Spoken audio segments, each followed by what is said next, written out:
A Dona Maria compra frutas fresquinhas na quitanda do seu Mário. Já o seu Mário gosta de tomar um sorvetinho lá no seu Carlos, que não perde uma boa promoção na loja da Carminha.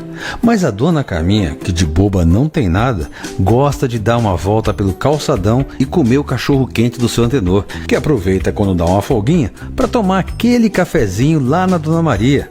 Lembra dela? E assim, o dinheiro do osasquense circula por Osasco, gerando emprego e renda e garantindo serviços essenciais, como educação, saúde, segurança, limpeza. Ajude sua cidade, ajude o comércio local. Quem vive em Osasco, compre em Osasco. Prefeitura de Osasco. Nossa gente, nosso maior orgulho.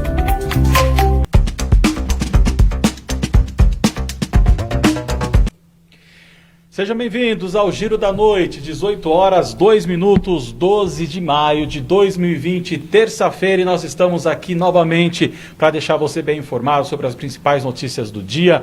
Na edição da noite, o Rodolfo, que traz sempre aí as notícias do mundo policial para vocês que estão nos assistindo. Boa noite, Rodolfo. Boa noite, Adriano. Boa noite a todos os nossos telespectadores. Sejam bem-vindos a mais uma edição do Giro Play Edição Noite. Muito obrigado. Lembrando que você que está nos assistindo pode participar do nosso programa, participar da nossa programação, mandando aí sua sugestão de pauta, suas perguntas para os nossos entrevistados, seus comentários, críticas. Para você que nos acompanha através das redes sociais, das plataformas digitais, você pode nos assistir pelo Facebook do Giro SA. Então vai lá no campo de pesquisa do Facebook, coloca Jornal Giro SA, curta a nossa página, nos assista por lá, e aí você pode fazer seus comentários para que nós tenhamos acesso e a gente possa comentar aqui, fazer com que você participe do nosso programa. Hoje nós vamos falar sobre os desafios e medos do enfermeiro no enfrentamento da pandemia. Hoje é Dia Internacional, não é isso? Do enfermeiro. E para falar conosco, nós temos a participação da enfermeira Ivete Trotti. Boa noite, Ivete. Boa noite, é um prazer participar com você. Olha, desde já queremos agradecer aqui a sua participação e, claro, né, agradecer você, parabenizar você pelo seu dia. E todos os enfermeiros, em nome da Ivete, que se sintam aí abraçados virtualmente, vamos dizer assim. Quando a gente comemora alguma coisa aqui, a gente solta uma musiquinha de parabéns. Vamos fazer isso para você, para comemorar o seu dia aí junto com os seus colegas de trabalho, tá? Parabéns, parabéns, parabéns para você. Só para descontrair um pouco, para a gente, né, sair um pouco desse clima tenso que a gente tem vivido aí. Então, parabéns a todos os enfermeiros aí que têm trabalhado. Parabenizá-la em seu nome, todos os profissionais da enfermagem no estado de São Paulo e no país, nesse dia que não sei muito se tem o que comemorar para os profissionais dessa categoria, devido a alguns fatores que não estão respeitando, né, Ivete, os profissionais desse segmento como deveriam. Ivete, diante desse cenário que eu já fiz uma abertura, você que também é do Conselho Regional de Enfermagem, como que está no estado de São Paulo a proteção deste valoroso profissional? Rodolfo, nós temos recebido apoio aí pelas mídias sociais, vocês têm acompanhado, palmas, música, e tudo isso é muito gratificante para nós. Nós nos sentimos honrados.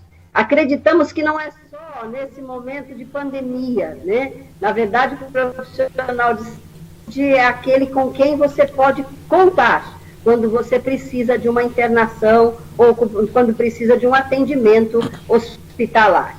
Nós gostaríamos que isso perdurasse pós-pandemia.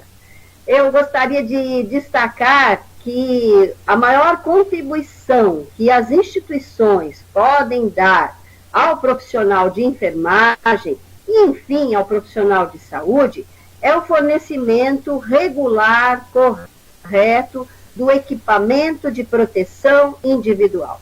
O EPI, esse famoso EPI, tem sido o maior alvo de denúncias para nós no Conselho Regional de Enfermagem de São Paulo.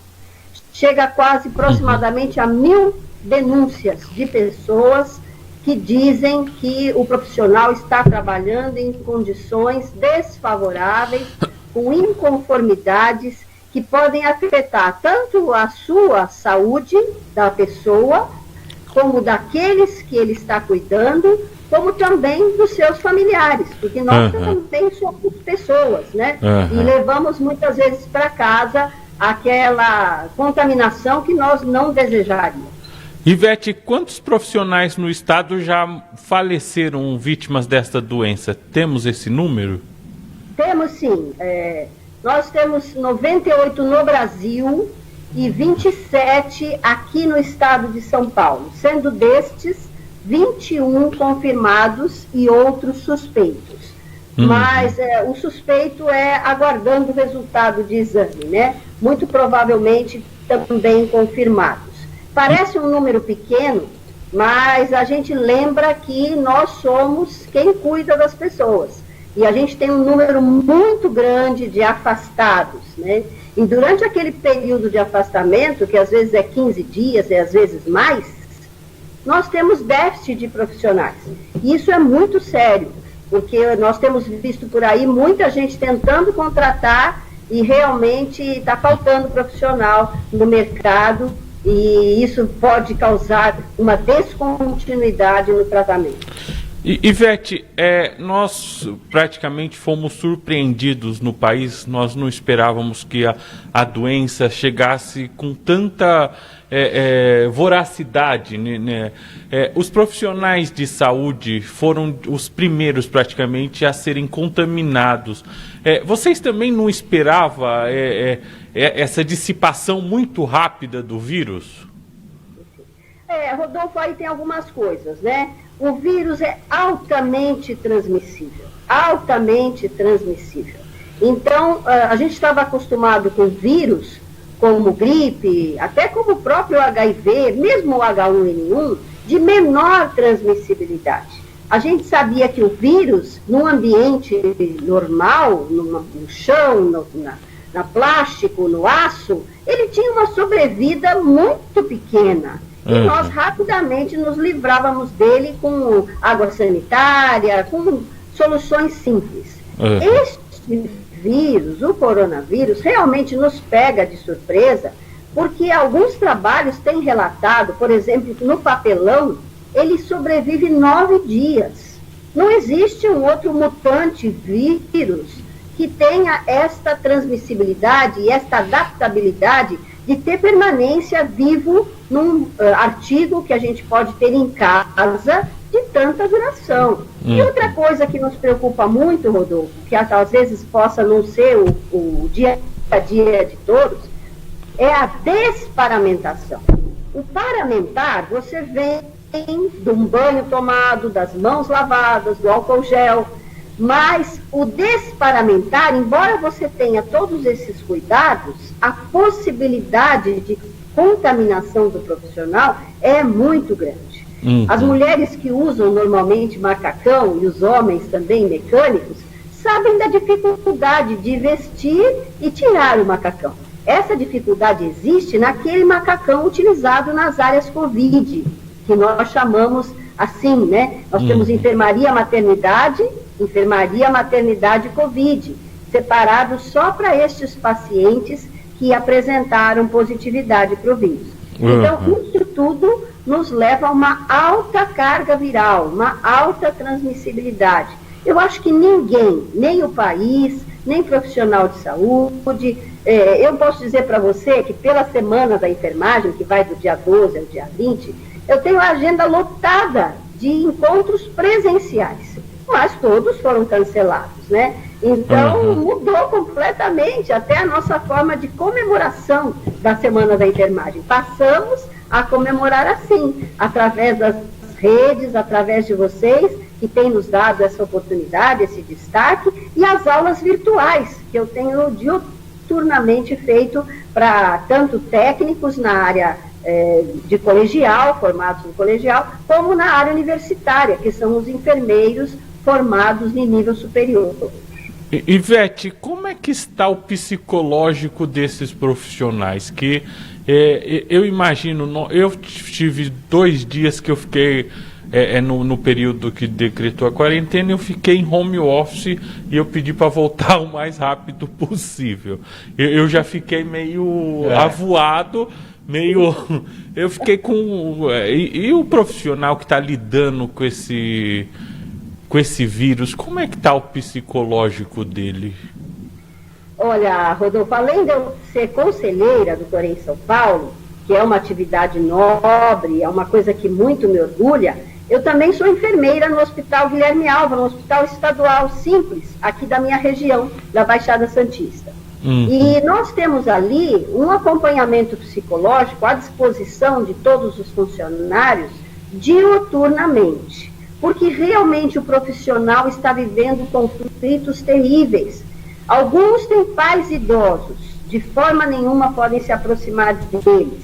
Algumas instituições têm pago hotéis para que eles fiquem no hotel e não vão para casa, que é uma coisa bastante positiva. Outros têm filhos pequenos e a escola não está funcionando, então ficam pensando com quem eu vou deixar. Em geral, deixam com os avós, né? E os avós também não estão em condições de cuidar, porque os idosos são uma grande fatia aí da população que fica mais acometida e que também tem comorbidades, né? Essas comorbidades são apresentadas quando a gente vê esse doente grave na UTI. A gente, claro, está muito assustado com a pandemia, mas, na verdade, a gente tem um estudo dizendo que 5% apenas dos contaminados chegarão ao ponto de ventilador mecânico, UTI, enfim. Ontem eu estava assistindo o depoimento de um médico, que é do Sírio-Libanês, e ele estava até conversando na internet mesmo, e dizendo claramente que ele ficou completamente abalado, uma tendência depressiva mesmo, após esses dias todos de isolamento. Então, é uma coisa que agora os profissionais vão ter que lidar com isso, vão ter que receber este apoio da psicologia para que nós possamos encarar toda essa situação e sobreviver.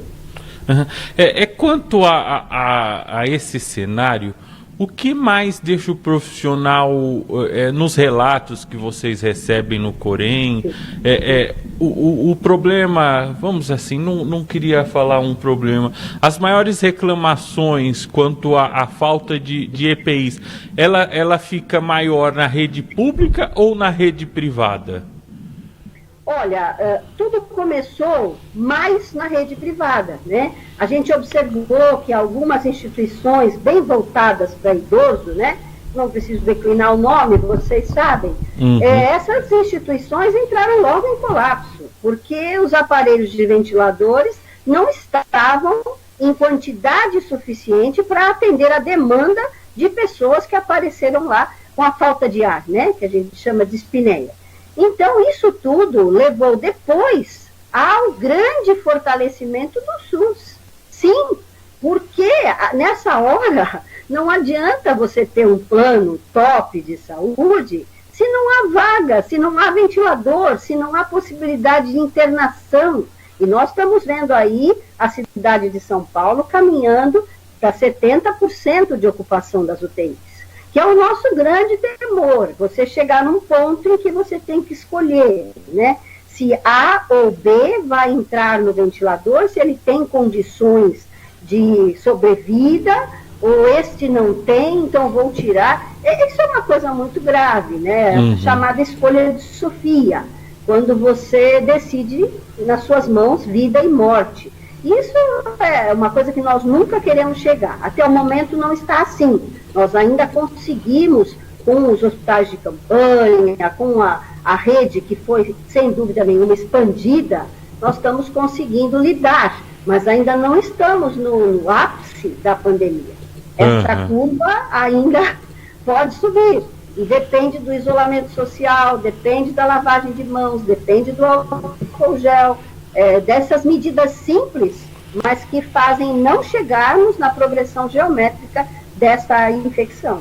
E como que os profissionais da enfermagem estão esperando este momento? Há uma angústia, porque há pessoas angustiadas, que não chega logo essa alta da curva, né? Como é que os profissionais de saúde lidam com isso? Na verdade, os profissionais de saúde têm as mesmas angústias que a população, um pouco mais acentuadas, porque nós estamos ali na frente do combate.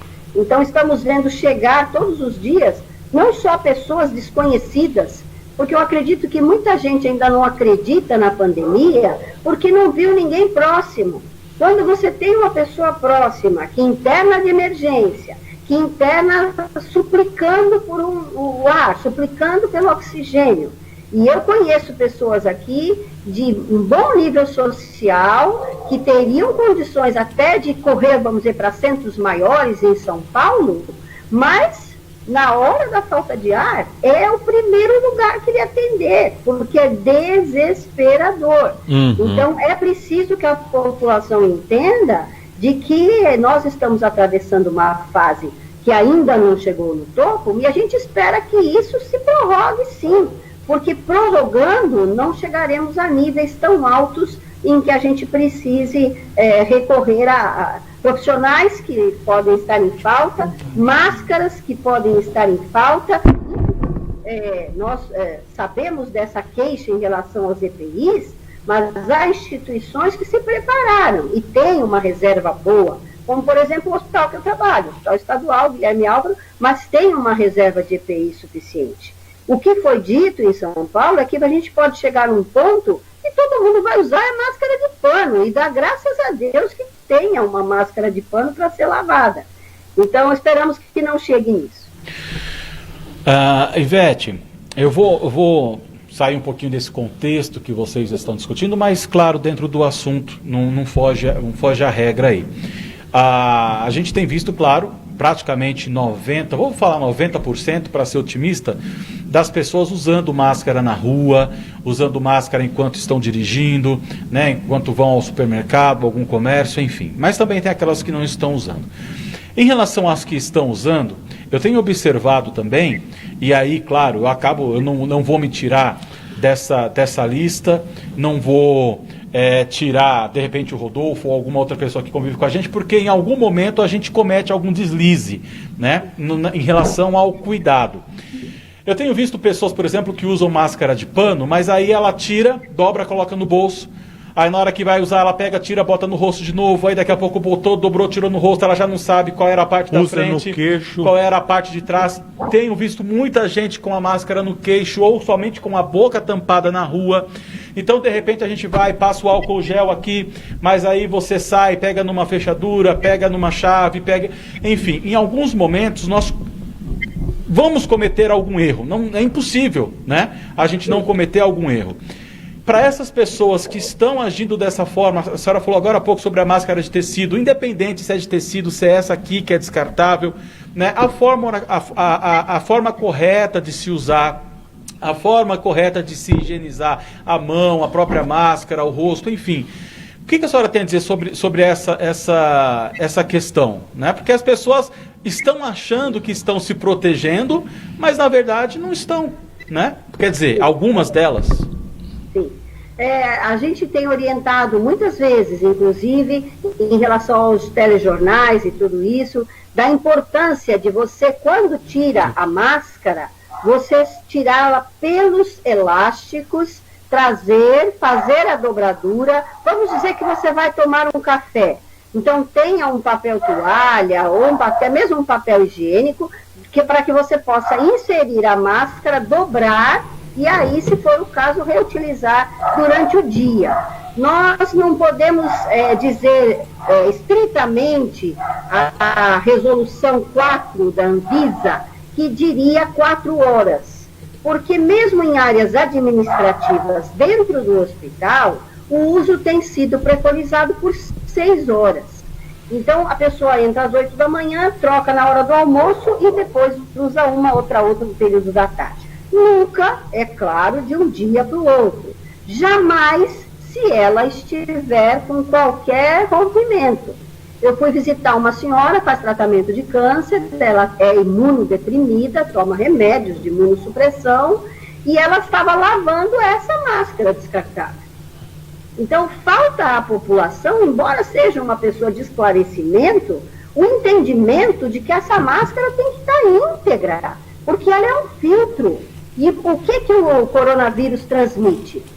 2 partículas. Uma chama gotículas, ela é maior que 5 micra e ela vai a mais distância, às vezes mais de 1 metro, quando você fala, quando você tosse, quando você espirra.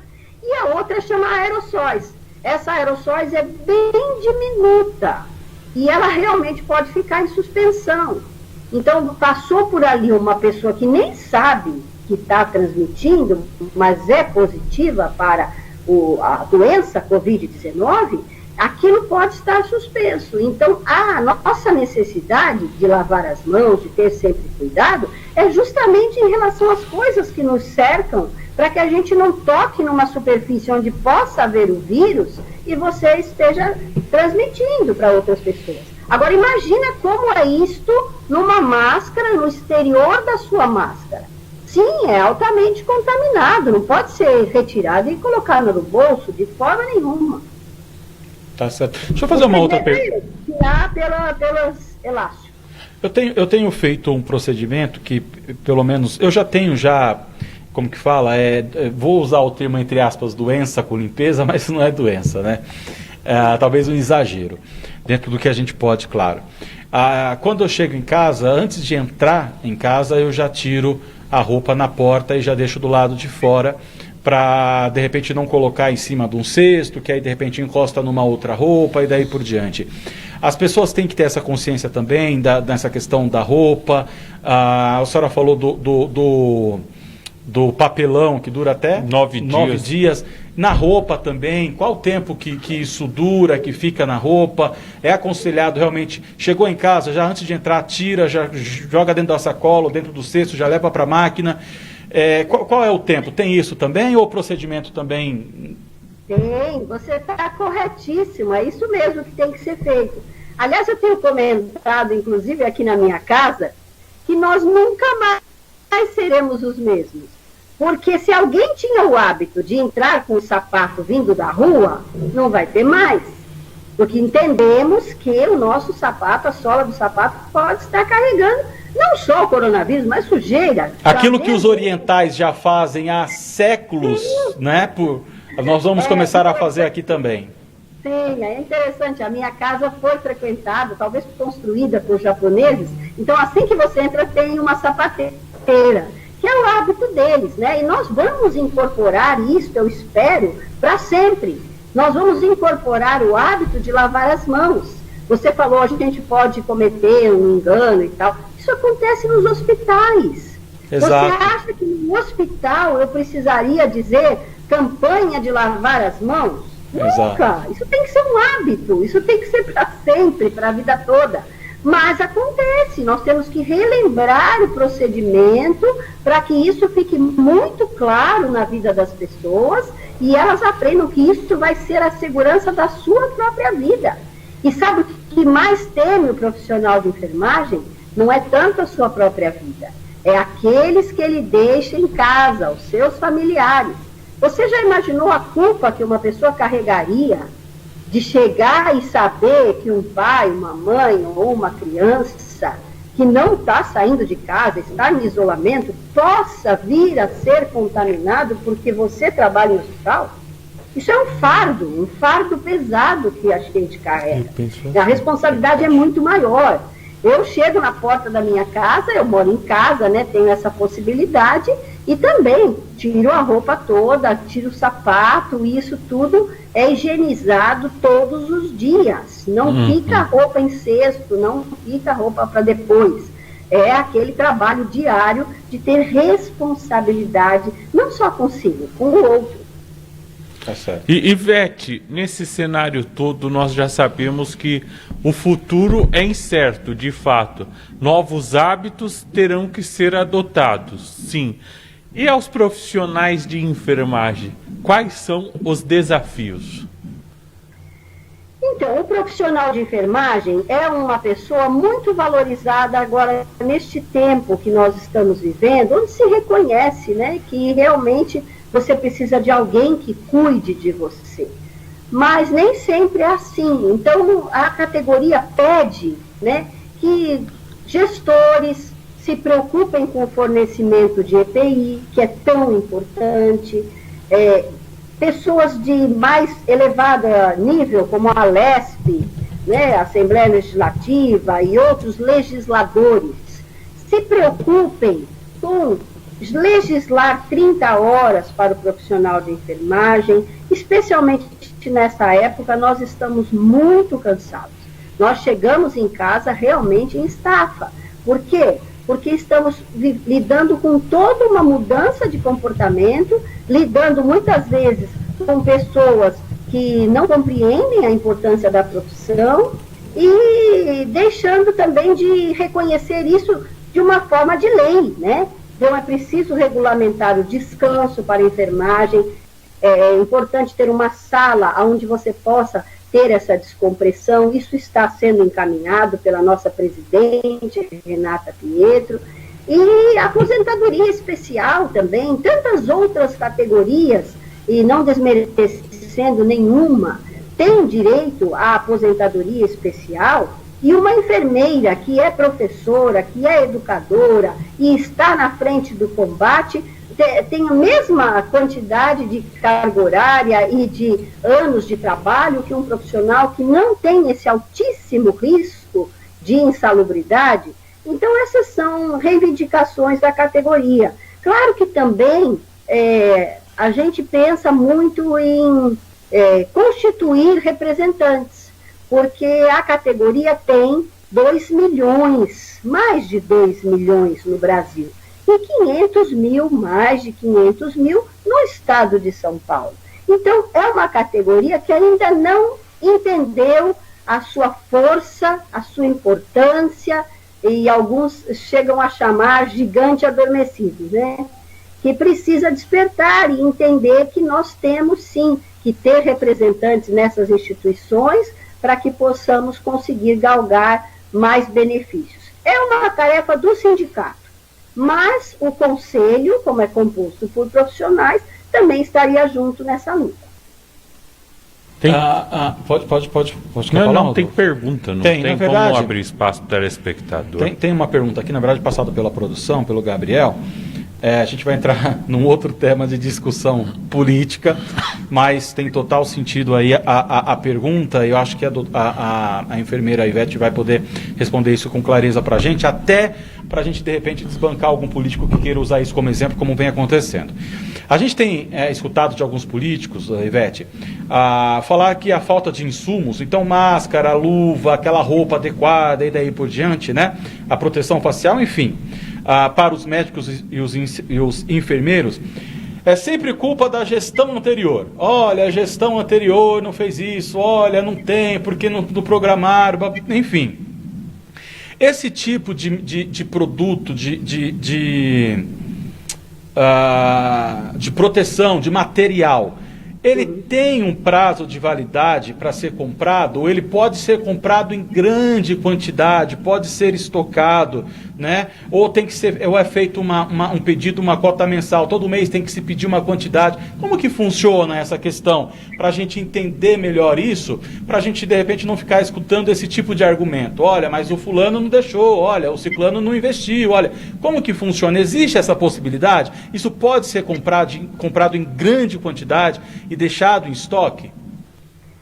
Aí nós vamos ter uma análise diferente do tempo onde nós não estávamos na pandemia, certo, para o tempo de pandemia. O que acontece é que quem se precaveu antes e teve, sim, os seus estoques dentro dos prazos de validade e tudo mais, conseguiu atender bem desde o início da pandemia. Depois que a coisa se instalou, aí até a compra ficou prejudicada. Para você ter ideia, uma caixinha de máscara era no valor de R$5, R$10, com 10 máscaras dentro. Hoje você não compra por menos de R$80. Eu conheço pessoas de máscara N95 que atuam nos consultórios que chegaram a pagar R$500 uma caixinha de máscara. Então, os preços foram realmente exorbitantes em relação a um abuso, né? E o governo parece que tinha fiscalização a respeito disso para não deixar que isso acontecesse. Surgiram os aproveitadores, né? Aproveitadores. É assim, sem nenhum mérito de quem está ou quem era antes, mas, na verdade, isso é responsabilidade de todos. Quem estava antes devia, sim, ter providenciado estoques, e atualmente nós estamos no mês de maio, quer dizer, já houve um tempo aí, desde o começo do ano, para que isso, sim, fosse providenciado. O que aconteceu é que ninguém imaginou que nós íamos precisar desse volume tão grande em relação a esses artigos, máscara, luvas, gorros e até o face shield, né, que tantas pessoas acabaram produzindo e nós estamos agora utilizando graças a essas pessoas, pequenos produtores. Que se fosse contar com realmente grande produção, nós não tínhamos esse hábito de usar uma proteção facial total. Então, as coisas são novas na pandemia, a gente entende que possa haver um controle do uso, porque não pode ser de forma discriminada. O próprio Corém São Paulo recebeu máscaras do CONFEM, Conselho Federal de Enfermagem, distribuiu, está distribuindo aos hospitais públicos para tentar conter um pouco esse déficit. Mas, na verdade, a gente se preocupa com tudo, déficit de recursos humanos também e déficit desses EPIs. Você vê, nós temos algumas denúncias. A maior denúncia é falta de equipamento de proteção individual. Isso não pode acontecer. Para ninguém, não é só profissional de enfermagem, para os fisioterapeutas, para os médicos. Na verdade, todos os códigos de ética dizem em algum artigo, e o nosso da enfermagem no artigo 22, que você pode se recusar a trabalhar se você não tem condições adequadas ao profissional. Agora, numa pandemia dessa, sem gente para trabalhar, muitas vezes o profissional se vê coagido e não pode liberar aquilo porque a gente tem um lado humano. E você vê ali uma criança, um jovem, porque a doença tem pego a todos indiscriminadamente, ou um idoso, e não dá para virar as costas e ir embora para casa.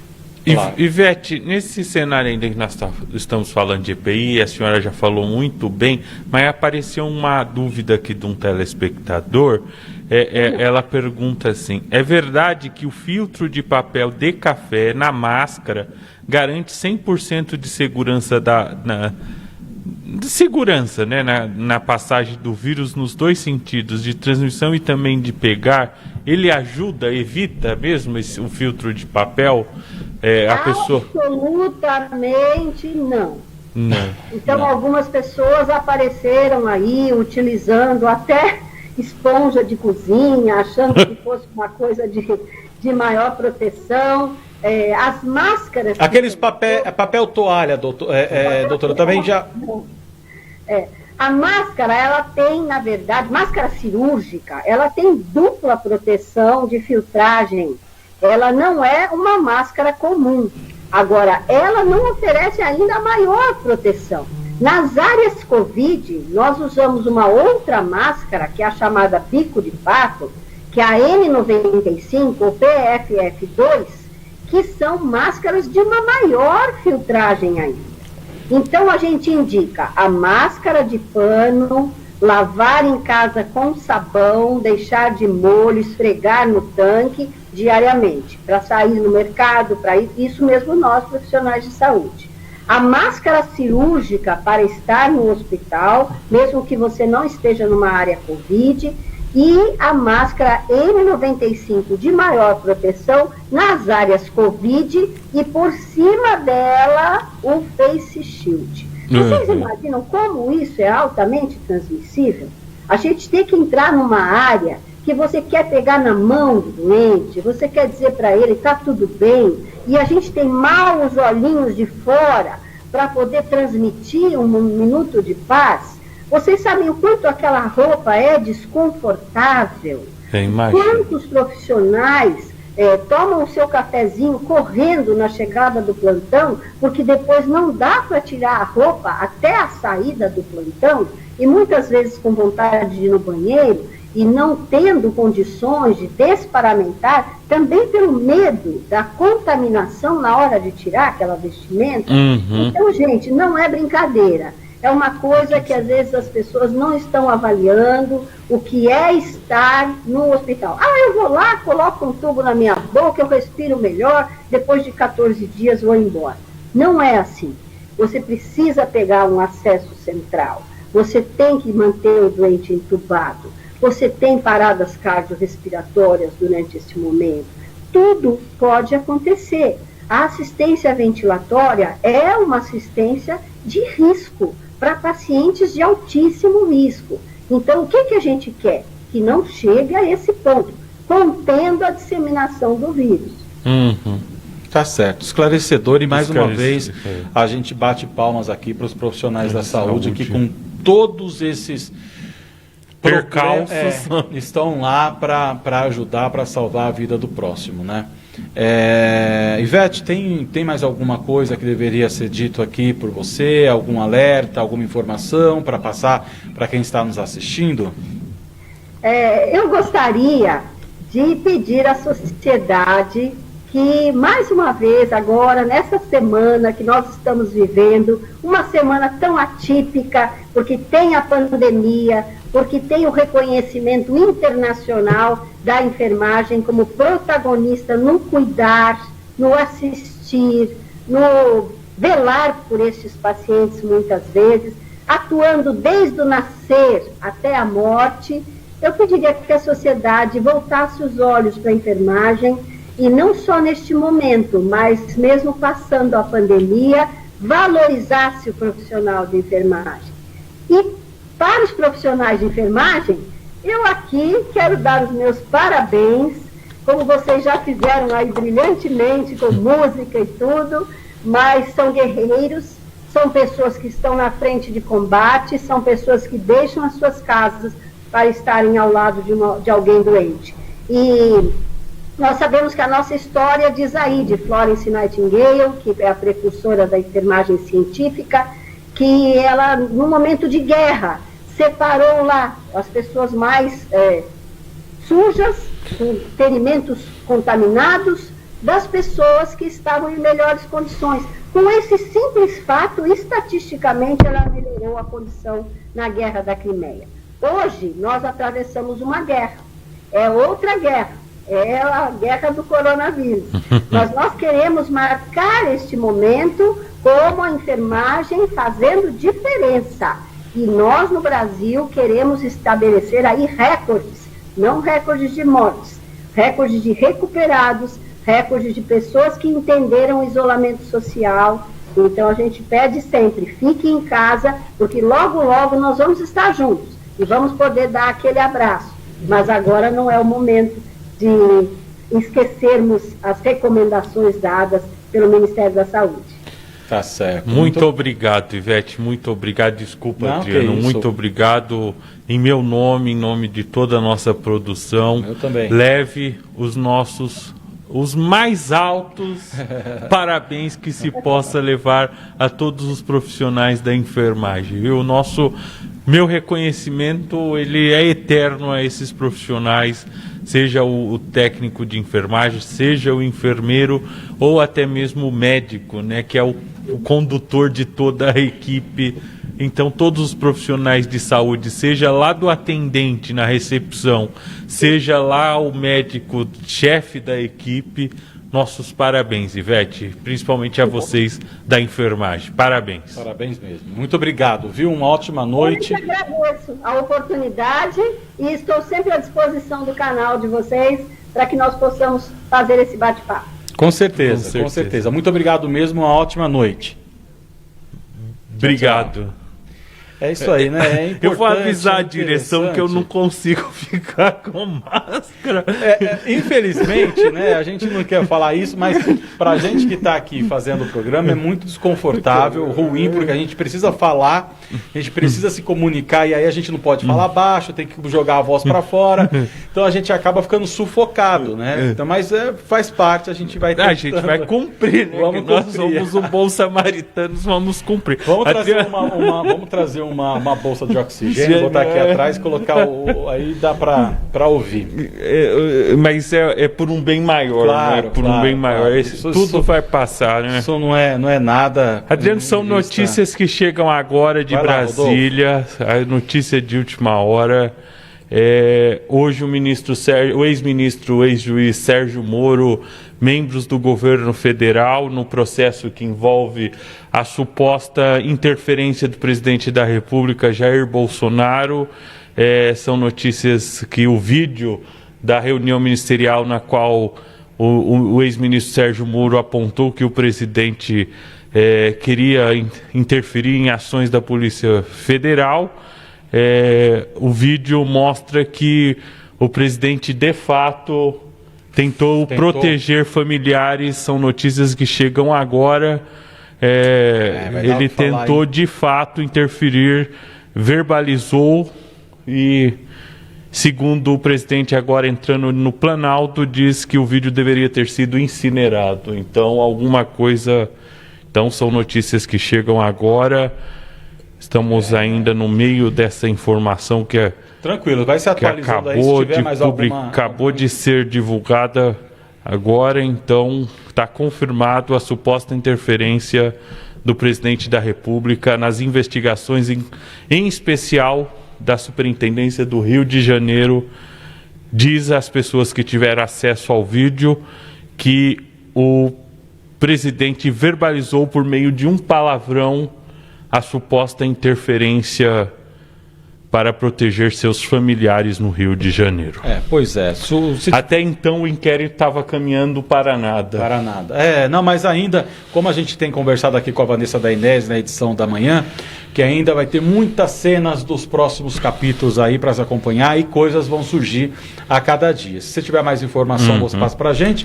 E também, claro, de certeza que amanhã, no período da manhã, a Vanessa da Inés traz mais informações sobre isso. E claro, para você que nos acompanha, é só entrar no site, né, Rodolfo, do Giro, girosa.com.br, para ir se atualizando, porque lá a notícia é atualizada praticamente minuto a minuto, para que você fique sabendo aí em primeira mão, junto com a gente, sobre todos esses casos. Não só esse, mas outros casos em especial. Rodolfo, estão chegando aqui. Não tem problema. Enquanto você apura aí, deixa eu fazer então aqui o inverso para você ir apurando informação, porque a gente passa aqui também para quem está nos acompanhando. Você que está nos assistindo, pode participar da nossa programação, tá certo? Esse número que está aí na sua tela é o número do Giro. Coloca aí, salva no seu celular, Giro SA, Giro Play, a forma que você achar melhor para você. Manda uma mensagem através do seu WhatsApp falando: gostaria de receber notícias do Giro. A nossa equipe vai colocar você no mailing. Todos os dias você recebe aí as principais notícias do Giro SA. Você fica bem informado, não corre risco de cair em fake news e compartilhar notícia errada. Aí você compartilha com seus colegas, com família, enfim, a notícia da forma que ela realmente por um veículo de comunicação de credibilidade, há mais de 12 anos, aí, um pouco mais de 12 anos, levando o jornalismo com credibilidade, utilidade pública, imparcialidade, que é o mais importante. Nesse mesmo número que nós estamos colocando aí para você na tela, você pode participar com a gente.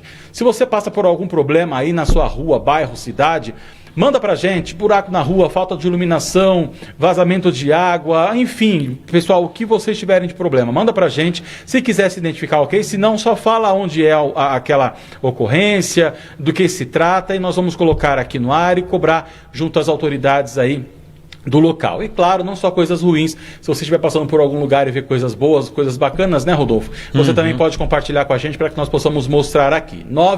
94278-2067, 94278-2067. Esse é o nosso número. Salve aí, faça parte você também da família Giro SA. Mais atualização? Não, vamos seguindo com os VTs. Vamos seguindo aqui com os VTs e a gente vai atualizando conforme chegar aí. Que está tudo ainda muito novo, né? Acabou de ser exibido há pouco mais de 2-3 horas de reunião aos envolvidos nessa. Certo. Antes da gente falar sobre esse assunto que entrou aí no GC, vamos atualizar a questão do coronavírus, né? Vamos atualizar. São Paulo tem 206 novas mortes por novo coronavírus e um total de quase 4 mil vítimas fatais até às 15 horas desta terça-feira. A região oeste tem 4.092 casos confirmados, o número de óbitos subiu para 368 vítimas fatais.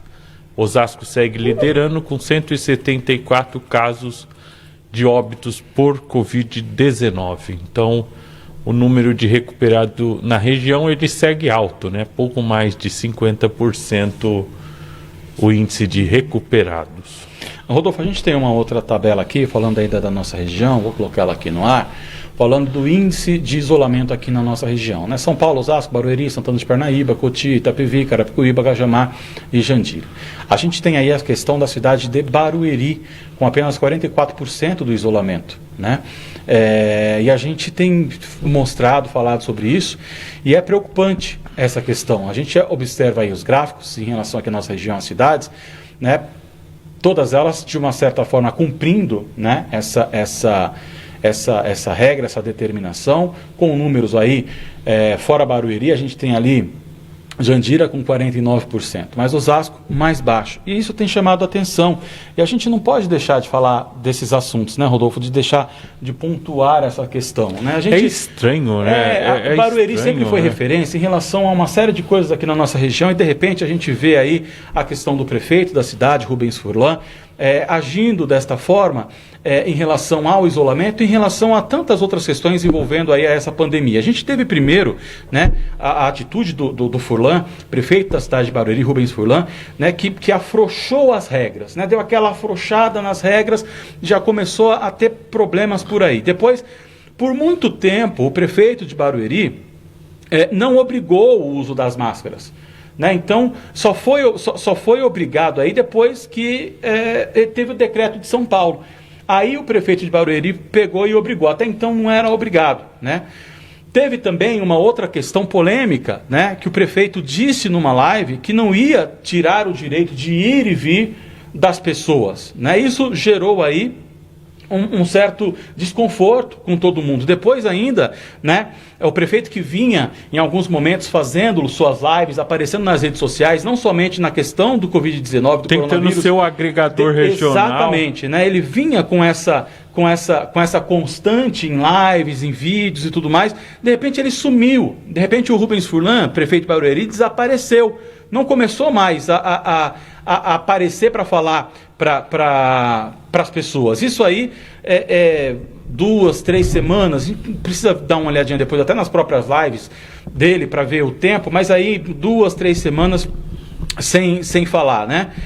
E aí, depois ele apareceu novamente, depois dessas 2 ou 3 semanas, ele apareceu novamente, né? Com um discurso, né? Pedindo aí desculpa e falando que não tinha nada para falar, né? Olha, eu não tenho nada para falar, né? Não passou uma orientação para a população. Prefeito Rubens Furlan, prefeito da cidade de Barueri, pior do que errar pelo excesso ou por uma frase, por uma fala, por uma opinião, né? E receber críticas de todos os lados. Pior do que isso é a omissão. Meu Deus do céu, eu como cidadão, eu preciso me sentir seguro, mesmo que o meu representante, o meu líder, o senhor é um líder, correto, Rodolfo? Foi eleito democraticamente, está ali. Se a população da sua cidade não tem, né, uma fala, não tem uma explicação, não tem um simples... Pessoal, não sei muito o que falar, estou falando com o meu secretário da saúde. O secretário da saúde não fala. Desapareceu, ninguém fala mais nada, né? Então não dá, o senhor é um líder. Quem sou eu para falar isso, né? Mas todo mundo sabe aqui, o senhor é um líder, o senhor tem que falar sim, tem que se manifestar sim. Mas não tenho o que falar. Sente com o seu secretário, sente com o especialista, busque informação, seja ela qual for, dentro dessas dificuldades que a gente tem passando, mas dê uma palavra para os seus munícipes. Fale com a sua população. Não dá para se omitir numa hora dessa. Se as nossas autoridades se omitem, né, qual é a segurança que a gente tem? Mesmo dentro de toda essa insegurança que nós estamos passando, precisamos ter uma segurança. E os moradores da cidade de Barueri precisam disso do senhor, né? Não tem como ficar calado, precisa falar. E aí o senhor busca suas informações, seus dados, suas estatísticas, mas fale alguma coisa. O que não dá é o senhor prefeito da cidade de Barueri, Rubens Furlan, continuar da forma que está nesta omissão. Não pode, não dá, né? Líder tem que liderar, seja ele qual esfera for. Cumpra o seu papel como líder e lidere sua equipe, acalente a sua população, a população da cidade de Barueri, que nesse momento está desolada, sem informação nenhuma. Então não dá para continuar nessa omissão, o prefeito, tá? Não tem como. Então aí 44% de isolamento não tem como, né? Não dá para continuar dessa forma, tá certo? Quer falar alguma coisa, Rodolfo? Dizer ao prefeito Rubens Furlan, que é sempre uma pessoa que atende a todos, que os microfones estão abertos. Com certeza. Estão abertos, claro. Aqui. Se o senhor quiser falar, pode me ligar, pode ligar aqui, que nós colocaremos o senhor no ar para a gente esclarecer todas essas dúvidas da população, as dúvidas que o Adriano apontou aqui. Então, prefeito, os microfones estão abertos para o senhor. Aqui nós não alisamos ninguém. Como sempre, diz um colega meu, nós não passamos manteiga no bigode do... Como sempre esteve aberto, e a gente tem que deixar aqui isso certo, né? A gente tem feito aí uma série de entrevistas com os prefeitos da região, Osasco, Barueri, Osasco, Carapicuíba, Cotia, Jandira, Calcaia, né? Falou, Cajamar, Vargem Grande. Então a gente sempre, a equipe já entrou em contato Cajamar, com o prefeito de Barueri, né? Que até o momento não falou, mas óbvio, está aberto aqui para que o senhor fale e vamos ficar, né, aqui aguardando uma resposta, né? Que o senhor fale com a gente ou emita pelo menos uma nota para a gente ver aí o seu ponto de vista ao seu lado, tá bom? Isso. Vamos seguir, Rodolfo? Respeitamos ele, né? Ele claro. Que tem os seus problemas de saúde, enfim. Mas estamos aqui abertos a ouvi-lo, prefeito. Então, não nos menosprezem. Nos menosprezem. Então, estamos aqui, prefeito. Pois é isso aí. Só não dá para ficar sem falar nada. Pecar por omissão não dá. Vamos lá, Rodolfo? Vamos. Oficial da PM é morto por outro PM, é isso? Por outra PM. Vamos ver aí, o Rodolfo vai narrando pra gente, a gente vai colocar aí na tela. O que foi isso? Onde foi? O que aconteceu? Isso foi no Rio de Janeiro, foi dentro da polícia, do quartel da Polícia Militar. O capitão foi morto com um disparo de uma cabo. O capitão oficial da Polícia Militar, ele é dentista, e a cabo disparou contra ele dentro da unidade policial. Ainda não se sabe o porquê a cabo efetuou o disparo contra o capitão.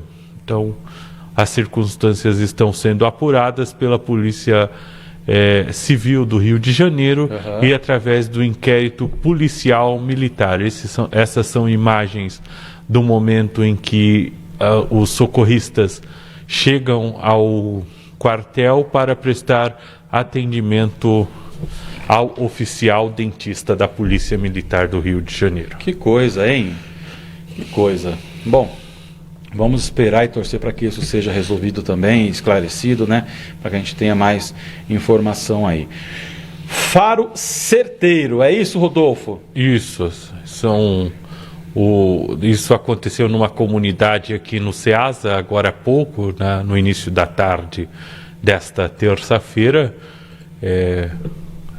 O cão farejador do 5º Batalhão de Polícia de Choque, com seu faro aguçado, procura algo suspeito.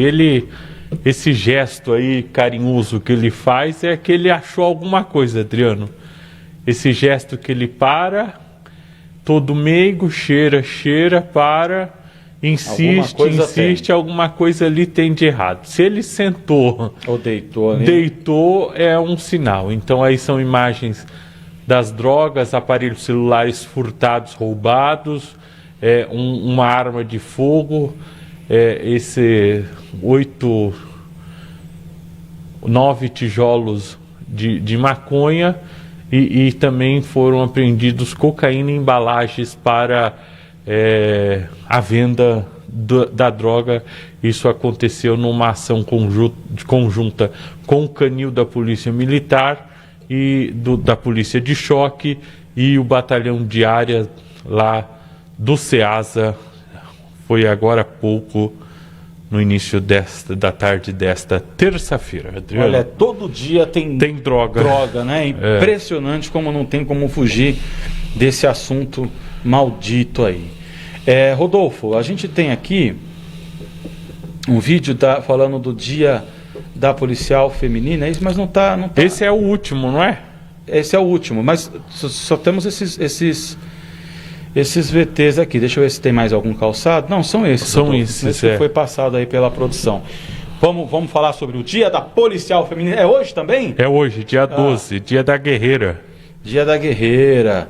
E aí você trouxe um vídeo pra gente mostrar isso. Um vídeo que a Polícia Militar do Estado de São Paulo, que é a maior quantidade de mulher na tropa é no estado de São Paulo, no Brasil. Então, esta é a homenagem da Polícia Militar, que gentilmente nos cedeu essa singela homenagem à policial feminina. Vamos ver então esse vídeo que faz essa homenagem à policial feminina. Roda aí.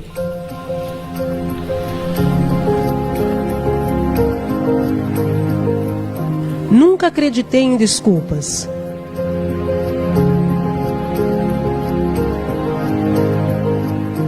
Escolhi estar onde estou, defini meu caminho entre vários que surgiram à minha frente.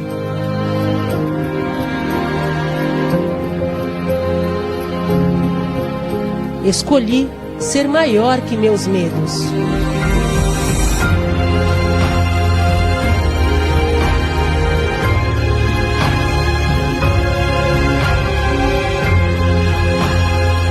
Você me vê por aí fazendo coisas que pensou que não seriam para mim.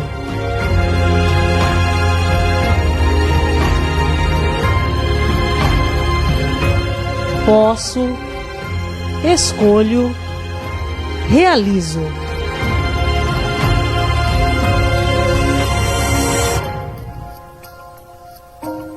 Sou mulher. Sou policial militar.